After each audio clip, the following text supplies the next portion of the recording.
Hello everyone and welcome back for some more Drag Race gossip, secrets and drama. So I'm back for another Have Your Say video, and this video is for All Stars 9 episode 5. So today we're going to be recapping the episode, going through the results of the Have Your Say poll, and Roxxxy Andrews explains why she did what she did with the scissors, plus Monét Exchange reveals the real reason she chose Georges during the Snatch game, and also some extra behind the scenes tea about her time on Drag Race. All that and more coming up in today's video, so let's get started. Okay, so we're going to start by recapping the episode. So the queens come back into the workroom and eventually Angeria comes back in after being cut for a second time. And Angeria does seem very annoyed that she got cut again and she feels that it was personal by Roxxxy. Roxxxy said it wasn't personal, and Vanjie said that it was kind of a cop-out because she had to do it with Roxxxy, and for Roxxxy it was more like an eye for an eye. But I just love that they were zooming in on Angeria's face and she just was not having any of it. Roxxxy also said that she was a bit annoyed at Angeria because apparently Angeria swore at her during the bit where they were dancing on stage, and it kind of looked like Angeria swerved around her and ignored her, but I'm not sure if maybe she said a swear word to her but it didn't really pick up on camera. But that seemed to be another reason why Roxxxy was a bit annoyed at Angeria. Angeria said it wasn't that serious, but Roxxxy said she still loves her, but there still seems to be quite a lot of tension between them. Chanel then brought up what Gottmik had been saying about the fact that she thought there were some secret alliances and that they had been cheering for Nina during the lip sync last week instead of Gottmik. And they also started talking about who they can give badges to because then who has the most badges, and they joked that it was kind of like calculating or like a game of Sudoku. And I just thought it was so funny that during this whole section, they just kept zooming in on Chanel's face and she was so confused, and they did a montage of Chanel. And I just thought that was so funny and kind of shady. But in the end, Chanel just says that she really just doesn't care about any of it.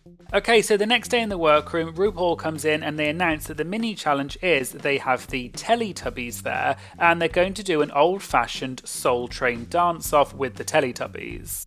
I thought this was really fun because the Teletubbies is definitely something that I grew up with as a child, and I just really enjoyed that. I actually didn't really know that they had the Teletubbies in other countries because it is originally a British show, so that part I actually thought was kind of funny. But it was a fun challenge and I thought some of the dance moves were quite funny, and in the end we find out that Gottmik wins the mini challenge. So we find out that the main challenge for this week is that the queens have to split into pairs and they have to do a real estate commercial for a specific location, and there are 4 different locations. And because Angeria was cut last week, she gets to decide the groupings of the pairs. And so Angeria pairs up with Vanjie, Georges with Gottmik, Chanel with Nina, and then Roxxxy with Plastique.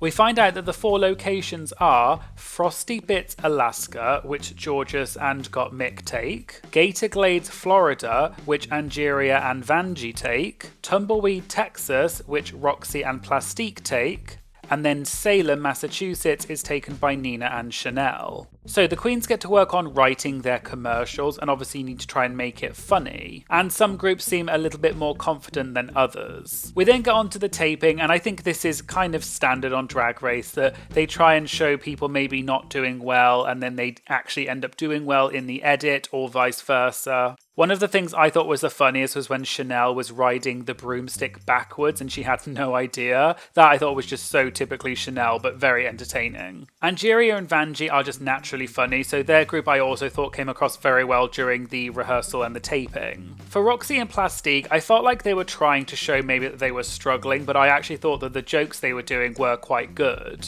And then with Georges and Gottmik, I think you could tell that they were a bit nervous and maybe they hadn't quite prepared enough, and it did definitely feel like they were pushing this narrative that it wasn't going to be very good. So while the queens are getting ready for the runway, there was also a little bit of mild drama, and I couldn't quite tell if this was manufactured or not, but they were discussing between Roxxxy and Vanjie whether you can be country and redneck in Florida. And it kind of seemed like Roxxxy was implying that the other groups stole their idea of doing kind kind of country people in their real estate commercials. But I couldn't tell if this was real drama or if this was just kind of manufactured to make it a little bit more interesting. So now let's move on to the runway for this week, and the category is Day to Night Ruveal. So an outfit with some kind of reveal. As always, I won't give my actual opinion on the fashion because that's just not my thing, but I will say which of the outfits was my favourite. So first up we had Nina West, who said she started off as a nun by day, and then she's a showgirl at night kicking the habit. And then in true Nina West style, she has a dress with a message on it. And she's taking on the institution that has often criminalised and crippled the community.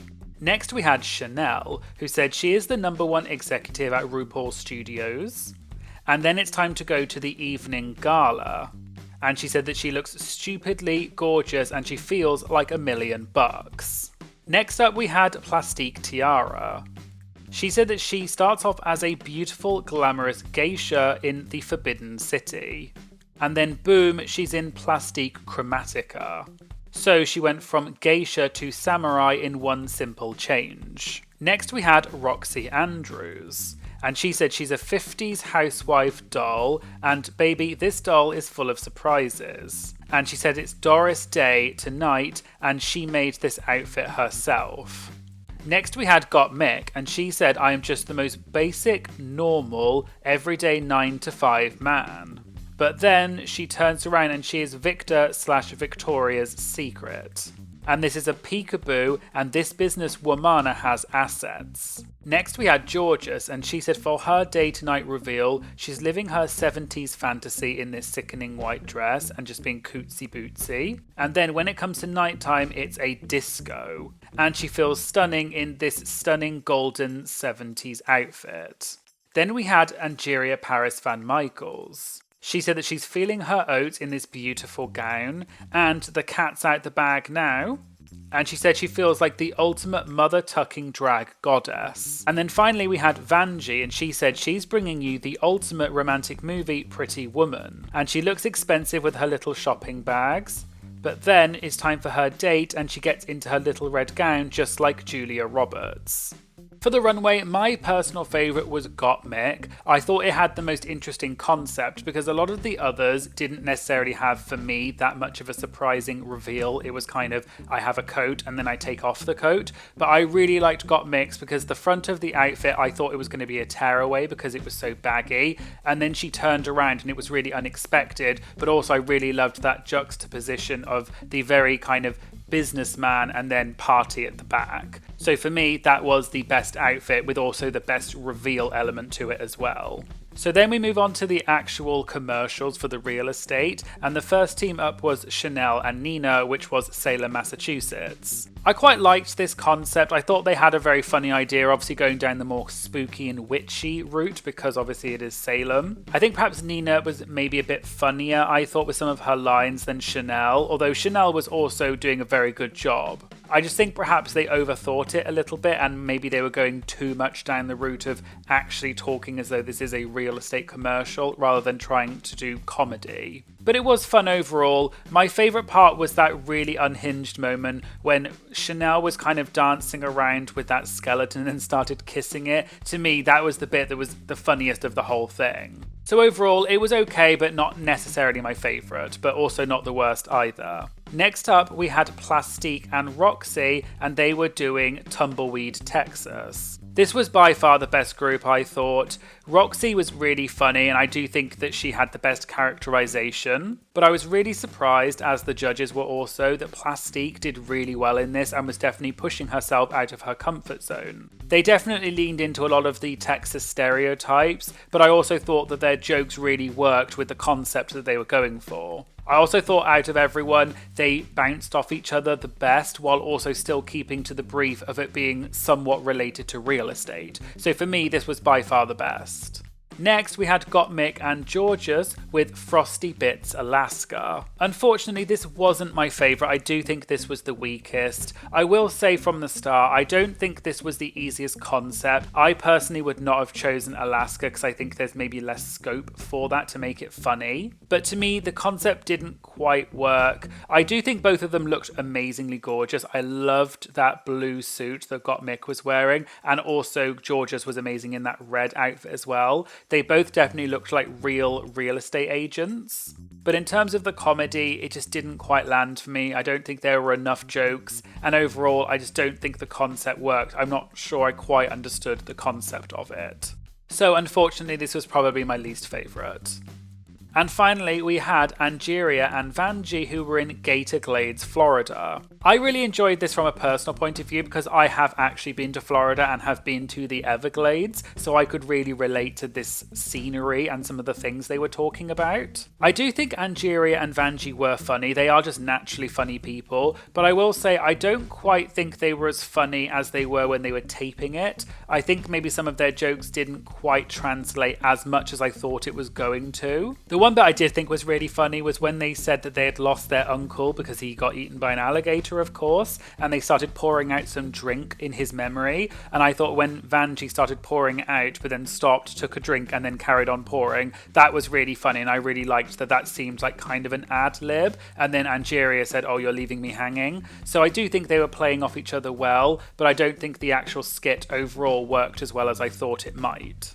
So we find out that the top two for this week in the winning group are Roxxxy and Plastique, which I do definitely agree with. The two of them lip sync to Super Freaky Girl by Nicki Minaj, and Roxxxy is announced as the winner, and we'll talk more about the actual lip sync when we get to the comments section. There was then a very interesting moment because Roxxxy looked genuinely shocked but also sad that she had won because she didn't want to cut someone. Roxxxy then said she wasn't going to look at the line, and then she just turned around and started walking up and down with the scissors, and she said that she wanted to know where Nina was, so I assumed she was trying to find Nina. Then, in a strange turn of events, she ended up cutting Angeria, and then turned around and said she didn't want to cut Angeria because she'd already cut her before. And Roxxxy did look genuinely really upset, so I was a bit confused whether this was for TV or whether she genuinely couldn't see where people were. But they all were saying their names quite loudly, and we did see in the preview for next week that Gottmik didn't really seem to believe Roxxxy that she didn't know where anyone was. Anyway, it was definitely something a little bit unusual,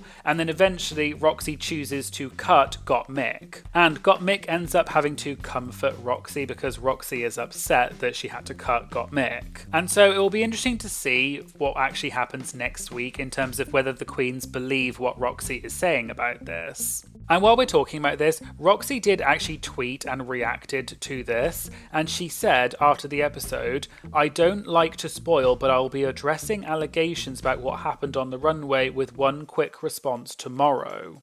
We then waited till the next day, and Roxxxy tweeted and said, "It would have been much easier for me to land at Mick and, quote, blamed the scissors if I could, quote, see and hear everyone. Let me run around and make myself look stupid. I knew where no one was. Come on, yes, I could have cut off Angeria, but why kick someone while they are down? Nah, next." But Roxxxy did follow this up in a tweet that said, "It did make some great TV though, so it was worth it." And then she subsequently tweeted, "I love drag and I love you guys," with a kiss emoji. So it seems that Roxxxy is saying that she genuinely did not know where anyone was standing and that that moment was genuine.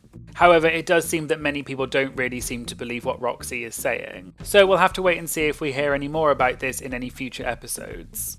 Okay, so now let's move on to the Have Your Say for this week, where you get to vote on whether you agree with the outcome of the episode. So for question 1, it was, who did the best in the mini challenge Soul Train with the Teletubbies? And with the majority of the vote of 30%, it was Gottmik. However, it was quite close, and Angeria had 25.5% and Vanessa Vanjie Mateo had 21%. I did think that Vanjie was going to win, only because she did that bit where she got down on her hands and then she got the Teletubby to hold her legs. So I thought that was going to secure the top spot, but I guess Gottmik also did a fun job. Question 2 was, which location would you have picked for the challenge? And with 45.6% of the vote, we had Salem, Massachusetts. And this was followed by Gator Glades, Florida with 23.7%, then Tumbleweed, Texas with 19%, and then in last place was Frosty Bits, Alaska with 11.7%. And I somewhat agree that Alaska would have been my least favourite and my least preferred, so I can understand that. I can see why people would choose Salem because it's very obvious that you can go down the kind of witchy, gothic route. I personally would have picked, though, Texas or Florida, just because, like they did in the episode, I think you can go down the more country route, and I think that maybe potentially there's more scope to be funny. Question 3 was, which group did the best in the challenge? And with 57.7% was Plastique and Roxxxy, followed by Angeria and Vanjie with 27.6%, and then Nina and Chanel with 14.2%, with Gottmik and Georges only getting 0.5%. And I do agree that Plastique and Roxxxy did by far do the best. Their outfit was the best combination between comedy but also the real estate element, and their characters really did feel like they were quite real and genuine. I did like Angeria and Vanjie's, but as I said, I think their rehearsal and the taping was maybe slightly funnier than the end product. And I did quite like Nina and Chanel's, I just think maybe they overthought it a little bit. So I suppose overall I do agree with these proportions. Question 4 was, who had the best runway look? And with 44.3% we had Plastique Tiara, followed by Gottmik with 29.6%, and then Vanessa Vanjie Mateo with 14.2%. I did love Plastique's look, I thought the armour was so incredible, and I really loved the first look as well. But my only thing is, although the outfits were beautiful on their own, the reason I personally chose Gottmik as my favourite was because I thought the actual reveal, which was the category, was maybe slightly more interesting. Plastique's was amazing as two separate looks, but I could kind of see that she was going to take off the geisha outfit to reveal something underneath. So the actual outfits themselves were amazing, but I just really liked the way that Gottmik incorporated the front and the back to be the reveal. But I don't think anyone did badly in this. In fact, I think all of these runways were actually really good, so it was quite a hard decision. Question 5 was, do you agree with the top 2? And maybe unsurprisingly, we had 65.3% for yes, but still 34.7% for no. And I suppose this might be because, although most people did say in the previous vote that Plastique and Roxxxy did do the best, there was quite a big majority that said Angeria and Vanjie, so that might be why there was still a decent amount of people who said no to the fact that they don't agree with the top 2. Question 6 was, who won the lip sync in your opinion? And this was very close, with 53.8% for Roxxxy and 46.2% for Plastique. Now, we will talk about this a little bit more in the comments, but for me, when I watch this lip sync, I'm convinced that Roxxxy and Plastique, neither of them really knew the lyrics, and they kept cutting every time they went up close to one of the two of them. So I think they were just trying to maybe not show both of them not knowing the lyrics. The only reason I can think of for this is perhaps that maybe the song was given to them at the last minute and they didn't know the lyrics. But it was a little bit of a shame because it is a lip sync at the end of the day. But I can see why maybe Roxxxy won, because from what we saw, I think she maybe knew a little bit more of the lyrics than Plastique did. Although I think Plastique maybe did an actual better job of the dancing. Question 7 was, who would you cut/snip? And with 76.1% we had Gottmik. And I definitely agree. I think Gottmik is definitely the front runner because she's had so many wins and she's doing really well, and she hadn't been cut up till this point, so to me this was the logical choice. We also had Nina West with 7.5 in second place, and I can see that because Nina hasn't been cut either, but she is very good in the acting and comedy challenges, which I'm sure there'll be more of. But for me, Gottmik was the clear choice. And then finally, question 8 was, who is the frontrunner so far, i.e. most likely to win the competition? And interestingly, this has actually changed. Previously it had been Gottmik in first place, but now Roxxxy Andrews is in first place with 44.2%, with Gottmik going down to 38%. And I do think I agree from what we've seen. Roxxxy has won twice in a row now, so I think she's probably edged into the front to be the front runner. Although Gottmik is still doing very well, I do think from the edit, Roxxxy is doing very well, so I can see why she's now, after this episode particularly, is now in first position. Okay, so now let's move on to the comments. So my first comment comes from my Patreon Linda, who said, "I'm torn. While I applaud Plastique for doing well, I thought Nina and Chanel's spot was funnier. It is hard this season with so many multi-talented queens trying to win for their charities." And I do think Nina and Chanel did very well. I'm not sure if I would say that they did better than Plastique and Roxxxy, but I do think they probably should have got maybe slightly more credit because I think they had maybe the cleverest concept and it was a very clear concept from the start. But as I said, I think they maybe just overthought it a little bit. The next comment comes from my Patreon Jessica, who said, "When Roxxxy stopped behind Angeria, the neighbours could have heard me screaming 'what the F' to my screen." And I can definitely relate to this. I was really confused when this was all happening, and I couldn't tell whether this was deliberate because maybe Roxxxy wanted to make it a bit exciting, because we know that Roxxxy's been on All Stars before, she knows the game, she's very entertaining, but she did seem genuinely upset, and she did also reverse her decision and say she didn't want to cut Angeria. But at first, when she did cut Angeria, I thought that would have been such a gag if she had actually gone with it, and I also was screaming at my screen watching this as well.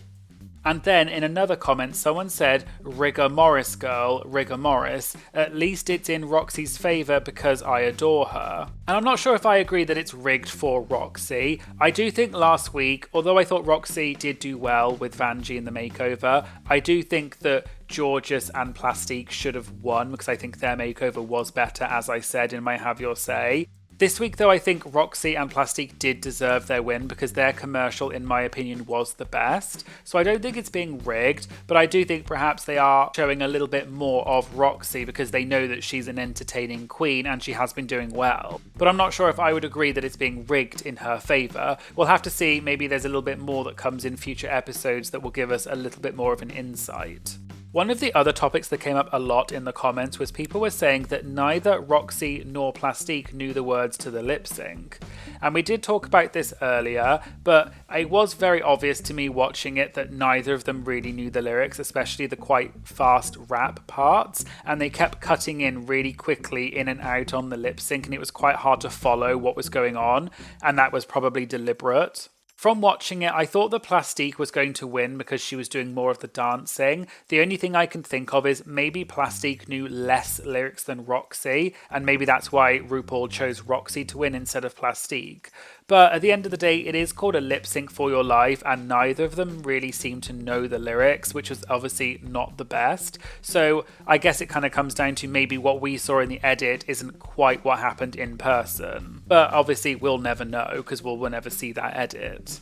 And someone else said, "What was the shenaniganery," which is a great word, "from Roxxxy with the scissors? It was ridiculous. She killed it so hard. Yes, it was fun AF to watch, but also it was so obvious she was doing a bit. She's not that good an actress. She's outrageous." I also was slightly confused by this because we know that Roxxxy in previous seasons has always been very confident, so it did seem very quick that she suddenly was very sad and upset about this. I thought she was going to really take it in her stride that she had to cut someone. But who knows, maybe she genuinely was that upset. It did make great TV, I'll say that, so I think she knows exactly what she's doing, and maybe she was genuinely upset. Let me know in the comments what you think. Do you think Roxxxy was playing up to it, or do you think she genuinely was that upset and didn't know where anyone was standing? Let me know in the comments. Okay, and finally, we're going to move on to a little bit of backstage drama and tea. You may have seen in my previous video, I talked about some backstage tea that Trinity the Tuck shared on the Sibling Watchery podcast about how her fight with Gia Gunn on All Stars 4 was fake, and I picked up that clip after I saw it on TikTok. However, one of my Twitter followers, Bashir, contacted me and let me know that they had spotted a few other interesting things that Monét and Trinity had said on the Sibling Watchery podcast as well. So I thought I'd share some of them from the recent episodes where they were talking about All Stars 9 because I thought it was interesting. So you may remember that Monét was a guest on the Snatch game for All Stars 9, and she had to pick one of the contestants to go on a date with at the end. And many people were surprised that Monét chose Georges, because Georges did not do that well, and typically the guest picks the person who was the funniest. So many people didn't understand why Monét chose Georges. And according to Monét, when the episode came out, people were tweeting at Monét saying, quote, "What's your problem? Do you hate Angeria? You hate blackness." But Monét said that is of course not the reason, and in fact the real reason she chose Georges is because in her opinion Georges did the worst in the group, and Monét, quote, didn't want her to feel bad. So she chose Georges just so that Georges felt like she had won something. Monét also clarified that production did not tell her who to pick, and it was totally her choice, and by her choosing someone, that had no bearing on the actual judging anyway, so it didn't matter. Then, on the next episode of Sibling Watchery, where they were discussing All Stars 9 episode 4, which was the makeover challenge, Trinity and Monét spilled some tea about the makeover challenge on All Stars 4. You may remember that on All Stars 4, the queens had to make over their best Judies, or in other words, their best friends, and it was part of the Judy Garland themed episode. Well, Monét said that what they didn't show is that the queens had to choreograph that dance routine that they did, and they had to do it totally on their own. And Trinity said that Monét's dance was by far the best, and it was a Broadway level production, and quote, no one else came close to what Monét and her partner did. And Monét said that although for the audience it may not have meant much, she thinks that the judges really took that into consideration during judging.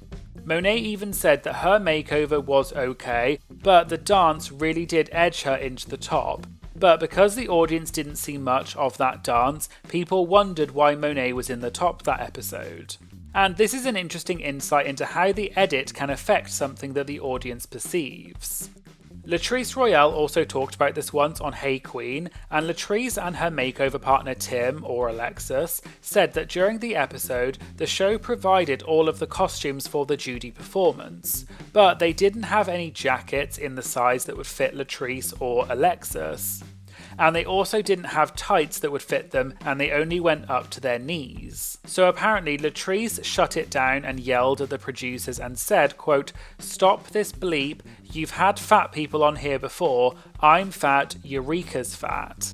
And Latrice said that they needed to go out and buy new jackets and tights that would fit her and Alexis. Because of this, they apparently lost an hour of rehearsal time because they had to do a separate costume fitting, and what they ended up doing was cutting Latrice's jacket down the back, opening it up, stitching on another jacket to make it bigger. And for Alexis, in the episode, apparently if she raised her arms above her head, her jacket was so tight that it would ride up and her belly would be exposed. So the producers said that she couldn't raise her arms above her head because it would show too much skin. But Latrice and Alexis said they were going to do it anyway because all of their choreography involved their hands being above their head. So apparently in the final number, Alexis put her arms up and her belly was hanging out and her tights only went up to her knees. And because it showed so much skin, they cut it all from the episode. But they actually got a standing ovation from the audience, but none of that was actually shown. And because they had such a great reaction on set, they thought that they were going to be in the top that episode because everyone else said that they were the team to beat. But Latrice was actually in the bottom that episode. So again, this does show that what they show in the edit can make a massive difference to the audience's perception. And finally, Trinity and Monét were again discussing the makeover on All Stars 9, and Trinity said that when she goes to Drag Race, she tells everyone to bring their own fabric, rhinestones, hot glue gun, trims, and sewing patterns, because the stuff that the show provides is not good enough. And Monét told Trinity to tell the story about when she made a producer dig through the trash because she thought they had thrown something of hers away. What happened was that during All Stars 7, during the third episode, the queens did the Fortune Ball, and one of the outfits that Trinity wore was the before and after look for RuPaul Charles. During that episode, Trinity was going to give some black ostrich feathers to Jinx to help her elevate her outfit, so Trinity was looking around for the feathers that she had brought with her, but she couldn't find them. Apparently, Trinity yelled at the producers saying, quote, "I know someone threw this away, and if y'all don't find this, y'all are going to owe me hundreds of dollars," and all of the producers were running around trying to find the feathers. So the executive producer of Drag Race, Mandy, personally went to a dumpster out the back of the set and got in the dumpster to look for the feathers because Trinity was convinced that they had thrown them out accidentally. Mandy apparently came back and said they couldn't find the feathers anywhere even though they had looked in the trash. And then a PA called over the radio to say that they had located the feathers and Trinity had left them in her hotel room. Trinity joked that she does not take any accountability for it though, because they had, quote, "worked them to the bone the night before," and Trinity had completely forgotten that she had taken the feathers to her hotel room. And Trinity and Monét laughed about this story. So there you go, there was the Have Your Say video for All Stars 9 episode 5. Did you like this week's episode? And who do you think is ultimately going to win the season? Let me know in the comments. And if you'd like to get early access to my videos as well as have your comments featured in my Have Your Say videos, please check out my Patreon and consider supporting me. It goes such a long way to helping support my channel and I really appreciate it. And I'll put a link to my Patreon in the description. I'd also like to say a massive thank you to all of my Patreon members who are amazing and support me every month. Thank you so much for being part of my Patreon. I really appreciate it and I really do love my Patreon community. You are all legends. If you liked this video, please remember to like and comment on the video to help tell the algorithm that this is a great video, and make sure you hit the subscribe button because it really does make such a big difference to my channel. Thank you for watching and I hope you'll join me again in future videos. Thank you, bye!